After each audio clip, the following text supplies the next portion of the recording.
Σαν τύπης ο δικαστής τι θα πρέπει να κάνει? Να απορρίψει την αλλαγή πληρωμής, να την κάνει ή να κάνει μερικώς δεκτή την ανακοπή. Τι θα πρέπει, πώς θα πρέπει να το αντιμετωπίσει δηλαδή το θέμα? Εγώ θα ήθελα οι ερωτήσεις τις οποίες κάνετε να αφορούν το αντικείμενο της σημερινής. Το αντικείμενο, κοιτάξτε, όσον αφορά το αντικείμενο λοιπόν. Αν υπέρχονται τροποποιήσεις και πώς θα πρέπει να τις αντιμετωπίσουν. Τώρα, να μην συζητήσουμε. Όχι, αυτά είναι τα δύο. Εάν υπάρχει δυνατότητα, έχει καλώς. Αν δεν υπάρχει δυνατότητα, δεν πειράζει. Όσον αφορά τις καινούργιες τροποποιήσεις, να σημειώσω εγώ. Ναι, όσον αφορά τις καινούργιες τροποποιήσεις, εγώ θέλω να σημειώσω το εξής. Ότι έγιναν από την Επιτροπή, ειδικά ορισμένες διατάξεις μπήκαν εντελώς πρόχειρα, που δεν τιμά την Επιτροπή, στην οποία συμμετείχαν και οι καθηγητές μας, ή μπήκαν καθ' υποβολή. Έτσι, αυτά ήθελα να πω. Για τα θέματα και τις ρωτήσεις, αν θέλετε, απαντάτε. Θα απαντήσουμε. Κάθε υποβολή της Τρόικας δηλαδή εννοείται. Δεν ξέρω. Είναι δυνατόν να ξέρει η Τρόικα πολιτική οικονομία όλες τις διατάξεις. Τέτοιες πρόχειρες διατάξεις που αγγίζουν το όριο του γελίου, έτσι, ή προχειρότερα ή καθ' υποβολή. Λοιπόν, όχι, δεν θα απαντήσετε. Θα πάρουν το λόγο όλα τα παιδιά που θέλουν να κάνουν το και να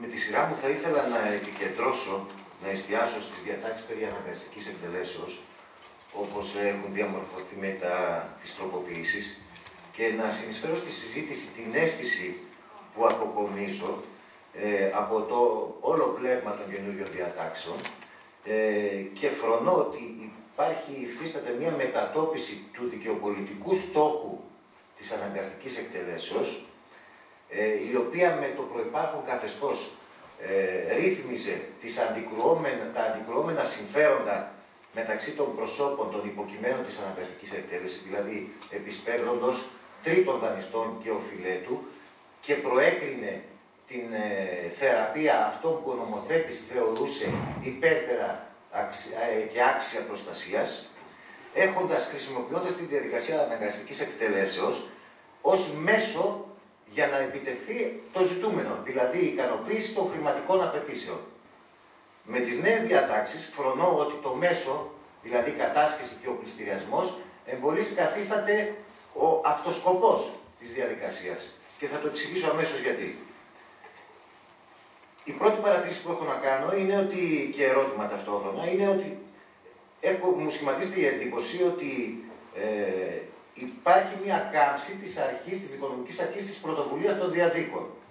Αυτό μπορούμε να το δούμε στις διατάξεις περί δημοσιεύσεως, όπου στην περίπτωση του 973, στη δημοσίευση, στην ανάρτηση στην ιστοσελίδα, προβαίνει η γραμματεία του δικαστηρίου και όχι ο έχων τα ενία της αναγκαστικής εκτελέσεως. Η γραμματεία δεν έχει τέτοια δυνατότητα. Νομίζω. Έχουν οι δικαστικοί εκμιλητές, όλοι οι άλλοι παράγοντες, αλλά ειδικά για τους δικαστικούς. Με τις καινούργιες διατάξεις, η γραμματεία μεριμνά σε περίπτωση διόρθωσης του 954 του δικαστηρίου. Με το 954. Ομοίως σε περίπτωση δήλωση συνέχιση με το 973, το όργανο του, ο υπάλληλος του πληστηριασμού μεριμνά για την ανάρτηση στην ιστοσελίδα. Κατά παράκαμψη της βούλησης του επισπεύδοντος, και μπορώ να πω ότι υπάρχουν περιπτώσεις που η βούληση αυτή παρακάμπτεται, όπως για παράδειγμα σε περίπτωση εξόφλησης της απέτησης. Αυτό μπορεί να συμβεί κατά το διάστημα από την κατάσχεση μέχρι το 7 μήνο. Η υποκατάσταση της βούλησης, επίσης, το ίδιο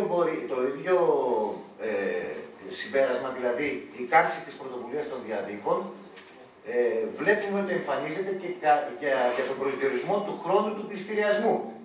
Ο χρόνος του πληστηριασμού πλέον δεν εναπόκειται στις διαθέσεις του επισπεύδοντος, αλλά ρυθμίζεται από τον νόμο. Αυτό μπορεί να οδηγήσει σε καταστάσεις ακραίες, τραγελαφικές, μη σύνομες και σε συνάρτηση, ας πούμε, τη δημοσίευση. Για να παραλλάξω το παράδειγμα του κυρίου Μάζη, αν είχε την ατυχή έμπνευση αντί για το τρακτέρ του κυρίου Καραμέρου να κατασχέσει τον Μάρτιο κατσικάκια, θα πληστηρίαζε τράγους αντί μετά από 7 μήνες. Με αποτελέσματα προφανώς τραγικά για την έκβαση του πληστηριασμού. Τράγος τραγικά. Το ίδιο γίνεται με την δημοσίευση, η οποία συντελείται εντός 10 και 15 ημερών από τις κατασχέσεως. Για ποιο λόγο υφίσταται αυτή η σπουδή? Κατά τη δική μου κρίση είναι δυσερμήνευτο. Για να το μαθαίνει όσο περισσότερος κόσμος, για να έχει χρόνο. Όντως, μία αιτιολογία θα μπορούσε να είναι αυτή. Αλλά αυτή η αρχή της επιμακρών δημοσιότητας κάμπτεται αφενός μεν από την δημοσίευση μέσω της ιστοσελίδας, με δεδομένο το πολύ μικρό τμήμα του πληθυσμού που έχει πρόσβαση στο διαδίκτυο, και αφετέρου από τον ίδιο τον νόμο και τις ίδιες διατάξεις, όταν στην περίπτωση του 954 της διορθώσης μας αρκεί το δεκαήμερο της απόφασης, από την έκδοση της απόφασης που διορθώνει μέχρι την οριστήσα ημέρα πληστηριασμού, ή στην περίπτωση του 973 της υποκαταστάσεως, όπου μας επαρκεί το δίμηνο για τη δημοσίευση, σε περίπτωση επίσπευσης από τρίτον δανειστή. Επίσης, δεν είναι μόνο τα κατσικάκια, προφανώς κανείς επισπέδων δεν θα ήθελε να πληστηριάσει ακίνητο στη Χαλκιδική ή στη Μύκονο τον Ιανουάριο. Για προφανείς λόγους. Εν τούτοις πάλι είναι δεσμία η αρμοδιότητα, η δεσμία η χρονική χωροθέτηση του πληστηριασμού. Η δεύτερη παρατήρηση που ήθελα να κάνω είναι ότι παρακάμπτεται η βούληση των μερών, ακόμη και όταν αυτό δεν θα έπρεπε να συμβαίνει. Σε περίπτωση εξόφλησης, επί παραδείγματι, λόγω του μικρού χρονικού διαστήματος περαίωσης της όλης διαδικασίας, των 10 και 15 ημερών στα ακίνητα, όπου έχουν συντελεστεί όλες οι επιδόσεις, η δημοσίευση και η κατάθεση στον υπάλληλο του πληστηριασμού, δεν υφίσταται δυνατότητα του επισπέμπτοντος να σταματήσει τον πληστηριασμό. Σε περίπτωση που υπάρχουν αναγγελθέντες δανειστές, που μάλιστα γίνεται 5 ημέρες πριν, ο υπάλληλος του πληστηριασμού, κατά ρητή διάταξη, είναι υποχρεωμένος να διεξάγει τον πληστηριασμό, σκέψου, ενώ έχει εξοφληθεί η απέτηση για την οποία επισπεύδεται. Ένα ζήτημα τίθεται και με την αναγγελία.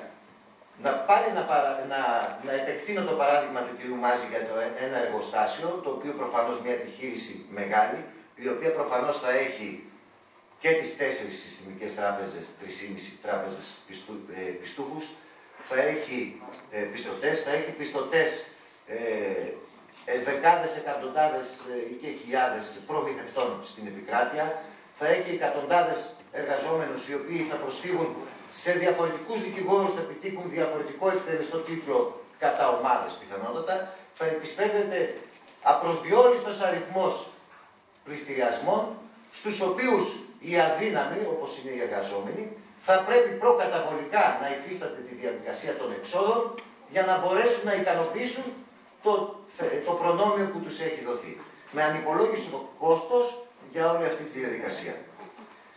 Επίσης, ως προς τη δημοσίευση, νομίζω υφίσταται αδικαιολόγητη διαπόμπευση του οφειλέτη, καθώς δημοσιεύεται μόλις 15 μέρες μετά την κατάσχεση, ενώ αυτός ενδεχομένως θα δύνατο να εξοφλήσει, να καταβάλει προσπάθεια να εξοφλήσει.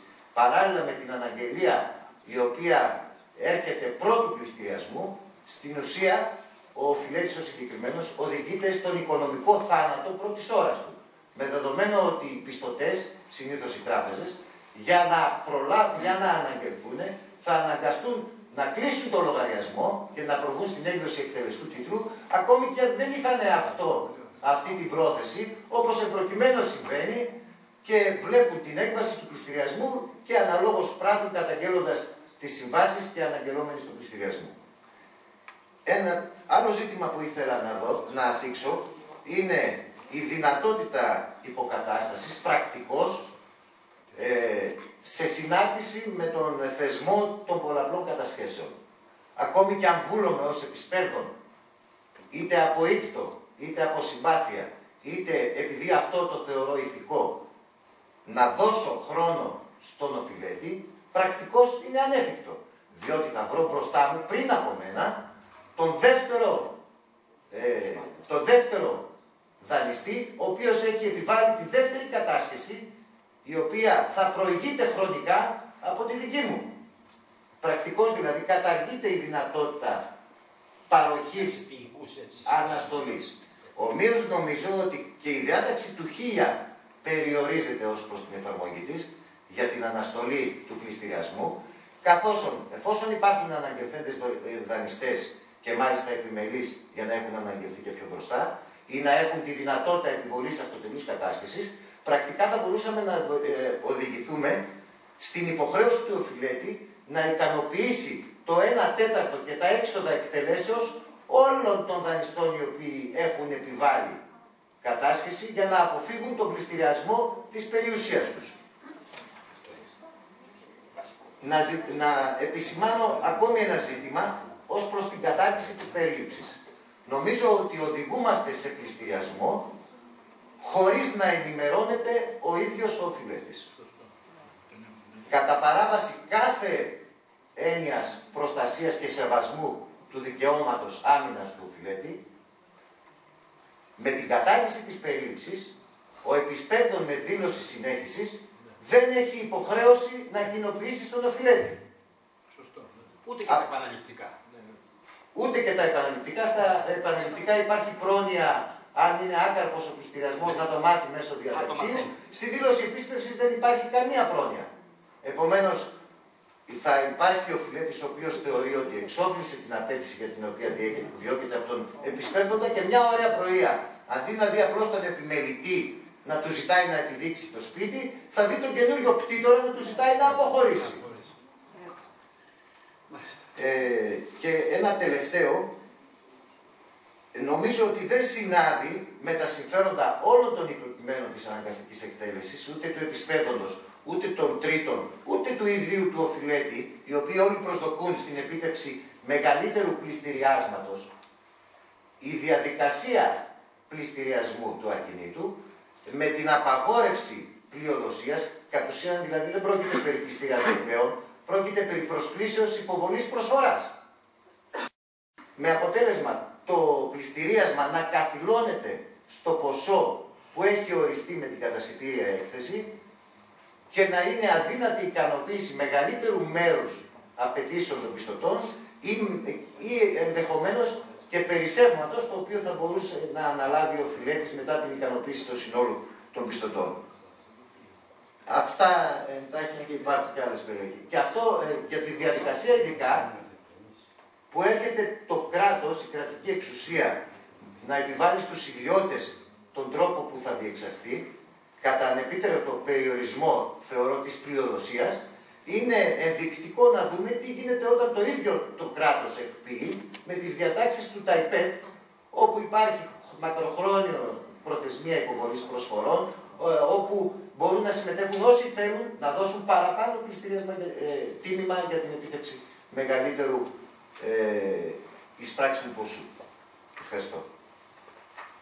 Ευχαριστούμε και εμείς, κύριε Χρυσόπουλε, για τις εύστοχες παρατηρήσεις σας. Είπε, αν θέλω να σας ερμηνεύσω σωστά, γιατί δεν αντιλήφθηκε ο ίδιος. Δεν κατάλαβα το τελευταίο.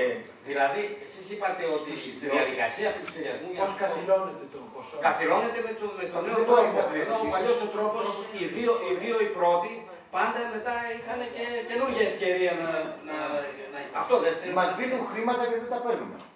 Εκεί οδηγούμαστε. Δηλαδή τώρα υπάρχει έγγραφη προσφορά και σταματάει ο πληστηριασμός.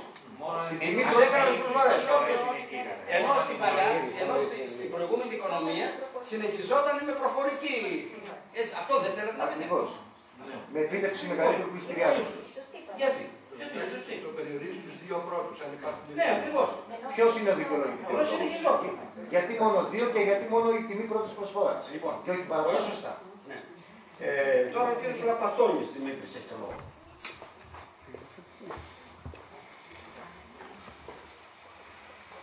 Δύο ερωτήματα. Πρώτον για την κυριαρχησιότητα. Φαίνεται ότι το παλιό καθεστώς της τεκμερώμενης κυριαρχησιότητας εκτός των κανονικών διαφορών και εκτός του αριού πάγου που έπρεπε να προσκομιστεί κατά τον προσδιορισμό πια, καταργεί τη τακτική και συνεπώς θα πρέπει να έχουμε έγγραφα κυριαρχησία. Στην τακτική, ασχέτως ποιου δικαστηρίου, και στο ειρηνοδικείο και στο μονομελές και στο πολυμελές. Νομίζω ότι αυτό προκύπτει. Για τον τύπο αυτό. Θέλω να ρωτήσω τον τύπο. Στο ειρηνοδικείο έχουμε ιδιωτικό πυρεξούσιο θεωρημένο με γνήσιο. Εξακολουθεί να ισχύει ή θα έχουμε συμβολογραφικό? Εξακολουθεί. Εξακολουθεί. Μόνο στον αεροπάγο θέλει συμβολογραφικό. Ναι, αυτό ρωτάω. Στον αεροπάγο πάντα συμβολογραφικό. Ναι, και τώρα αυτό ισχύει. Στα δικαστήρια τα στην τακτική, ακόμα και στι περιουσιακέ διαφορέ που τώρα τεκμερώταν ότι έχουν πυρεξούσιο εκτό και αμφισβητούνταν και πλην των κανονικών διαφορών που ρητά ήταν πυρεξούσιο, θα πρέπει να προσκομίζουμε εντό 100 ημερών πυρεξούσια ούτω ή άλλω. Δεύτερον, για τι μικροδιαφορέ. 5.000 ευρώ είναι νομίζω ένα σχετικά σημαντικό ποσό. Θα υπάγονται όλες οι διαφορές, δηλαδή και ειδικές διαδικασίες και ακίνητα, ενώ πριν υπηρέσχε η ειδική διαφορά και η διαδικασία πήγαινε στην ειδική διαδικασία. Δεύτερον, οι μικροδιαφορές θα έχουν τις 100 μέρες ή θα έχουμε προσδιορισμό συζήτησης, προτάσεις κτλ. Ζωντανή διαδικασία. Αυτά είναι τα ερωτήματα. Ευχαριστούμε πολύ. Ο κύριος Πατσιβάρης, ο δικαστικός εκπληκτής, ο κύριος Πατσιβάρης.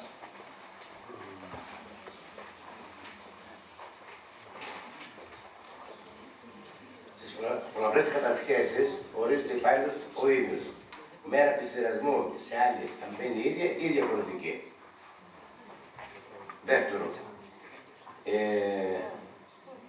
αν υπάρχει κατάσχεση με το νέο κώδικα, με το παλιό μπορεί να επιβληθεί κατάσχεση και υπάλληλος ποιος θα μπαίνει, γιατί με το παλιό βάζεις όποιο θέλεις. Και μέρα πληστηριασμού με το παλιό 15 μέρες ακίνητα, κινητά μέχρι 3 μήνες και 40 μέρες μέχρι 4 μήνες στα ακίνητα. Εδώ έχουμε 7-8 μήνες. Θα μπορούμε να πάμε να οριστεί πριν από σε 7-8 μήνες ο πληστηριασμός. Και το αντίθετο. Υπάρχει κατάσταση με το παλιό κώδικα, με το νέο. Θα μπορεί να επιβληθεί.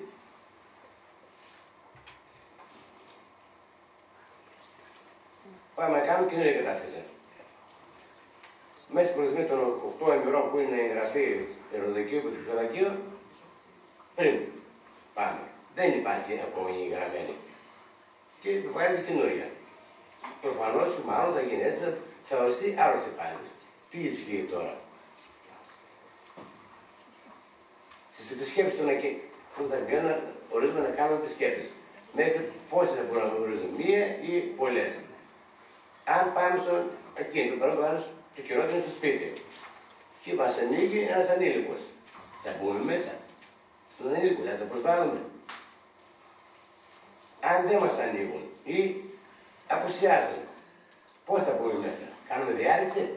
Δεν θα μπορούμε να κάνουμε διάλυση, γιατί πρέπει να καταγραφούν τα αντικείμενα που είναι μέσα, να χτυπεί κλειδαριά, να παραδοθεί το κλειδί σε συμβολιογράφο.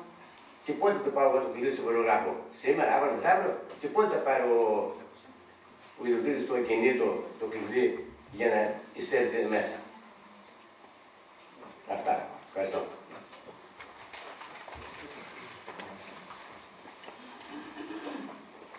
Ευχαριστούμε πολύ κύριε Πατσιβάρη. Ο κύριος Κράιας, ο Μιχάλης.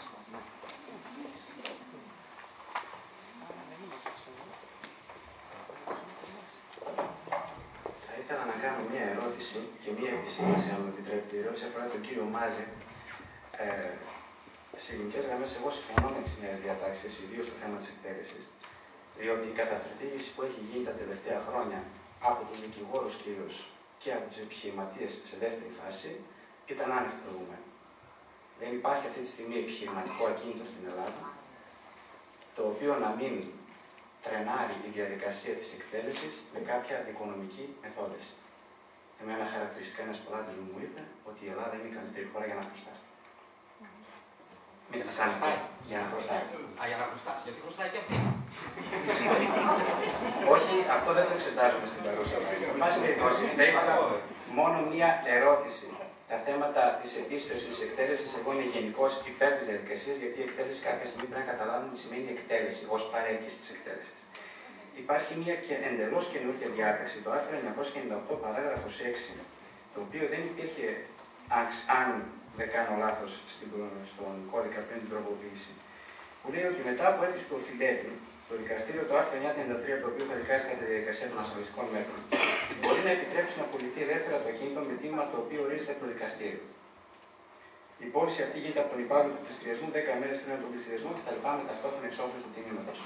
Ποιο ακριβώς είναι το νόημα αυτής της διάταξης, εγώ δεν μπορώ να καταλάβω. Δηλαδή, Για ποιο άρθρο? 998 παράγραφος 6. Αν μπορώ να το καταλάβω διαβάζοντάς το με μια απλή ανάγνωση, σημαίνει ότι ο κάθε οφειλέτης θα μπορεί να βρει έναν αγοραστή του ακινήτου, να παίρνει μια άδεια από το δικαστήριο με τη διαδικασία ασφαλιστικών μέτρων και να δουλεύει το ακίνητο σε οποιονδήποτε τρίτο ελεύθερα. Και έναντι τίμου τμήματος είναι λίγο θολό. Δηλαδή είναι τίμημα το οποίο ορίζεται από το δικαστήριο, το πώς ακριβώς, αν θα είναι εμπορική αξία, αν θα είναι αντικειμενική αξία. Δεν ξέρω, δεν έχω καταλάβει. Η έκθεση δεν το έχω. Η εισηγητική έκθεση δεν γράφει απολύτως τίποτα.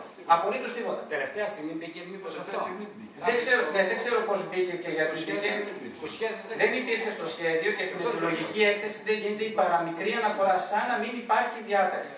Και θα ήθελα, αν μπορείτε, να μου πείτε μια πιθανή ερμηνεία της διάταξης, γιατί εγώ δεν μπορώ να καταλάβω ποιο ακριβώς είναι το νόημα. Αν νομίζω ελεύθερη εκποίηση με τα βάρη, τι θα γίνεται, θα πηγαίνετε ελεύθερο βαρών, θα διαγράφονται πώς, με τίτλο το συμβόλαιο, υπάρχουν πάρα πολλά θέματα. Και δίνει, νομίζω, μια τεράστια ευχέρεια στους οφειλέτες να πουλήσουν όσο τα ακίνητά τους και σε όποιον θέλουν. Και ένα δεύτερο, αν μου επιτρέπετε, για το θέμα των